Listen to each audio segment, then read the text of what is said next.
Have you ever accidentally knocked something over in the middle of the night? You heard the crash, but you got to turn on the light to see what it was or to survey the damage. Maybe it's a noise outside. You hear it and your mind is just running through the possibilities. What could it be until you finally get up out of bed and you turn on the patio light to see what it was? Or I don't know, maybe you're bold. You grab a flashlight and you head out there yourself. What about this? Have you ever been somewhere and you hear a voice behind you, a friend or a family member, and you didn't expect to see them here, but you hear their voice and you think it can't be. Like, I know who that is. And you turn it and there they are. And in this order of hearing, then seeing, I've mentioned before in regards to the book of Revelation, it's an important part of understanding John's vision. In John chapter 1, John tells us, on the Lord's day, I was in the Spirit and I heard behind me a loud voice like a trumpet. He follows this by, I turned around to see the voice that was speaking to me. And when I turned, I saw 7 golden lampstands. And among the lampstands, there was someone like a son of man dressed in a robe, reaching down to his feet with a golden sash around his chest. John saw what he heard. Now, how about in chapter 5? John was weeping because no one was able to open the scroll. Then one of the elders said to me, do not weep. See, the Lion of the tribe of Judah, the Root of David, has triumphed. He is able to open the scroll and its 7 seals. John heard that the Lion of Judah, the Root of David, could open the seals. Then he turned and he saw what was like Aslan, the most powerful, ferocious lion imaginable.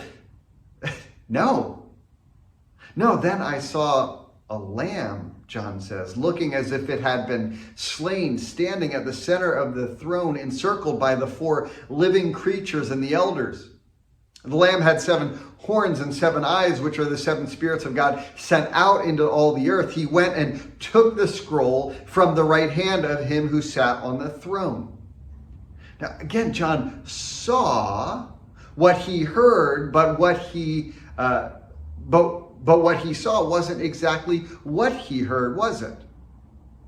Revelation chapter 7, verse 4, then I heard the number of those who were sealed, 144,000 from all the tribes of Israel. But he doesn't see the 144,000. What does he see? After this, I looked, and there before me was a great multitude that no one could count, from every nation, tribe, people, and language, standing before the throne and before the Lamb. They were wearing white robes and were holding palm branches in their hands. And do you remember the question at the end of chapter 6?